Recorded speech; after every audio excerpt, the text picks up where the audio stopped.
Aujourd'hui, on se retrouve pour un déjeuner Freelance for Good qui est organisé donc, par Social Déclic et par moi-même. Donc, c'est un rendez-vous qu'on fait tous les 2-3 mois où on invite les membres de la communauté Social Déclic et des freelances engagés.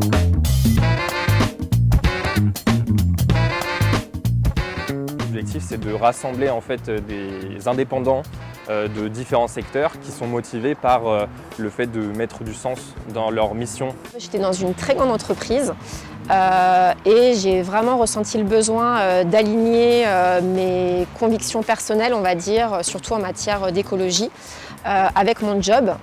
Et du coup, je me sentais pas mal désalignée dans ce que je faisais précédemment. Et c'est là où je me suis dit, ça peut pas mal cocher les cases pour moi, parce que j'avais un besoin assez fort d'avoir une activité avec plus de liberté.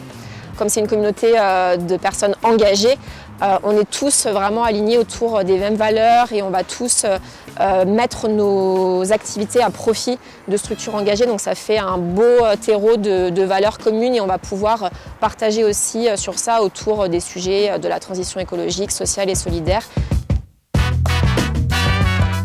Ça permet de nous former. Donc de faire des masterclass, des mini-formations pour être mieux alignés sur le positionnement Freelance for Good, freelance engagé. J'ai découvert plusieurs sujets qui étaient très intéressants, notamment le numérique responsable par exemple, ou faire une fresque du climat, une fresque du numérique. C'était très chouette de découvrir ça. Aussi, ce qui me faisait peur, c'est en effet de venir de l'économie, on va dire, classique, et à un moment donné, de débarquer comme ça auprès des structures engagées, dans l'économie sociale et solidaire.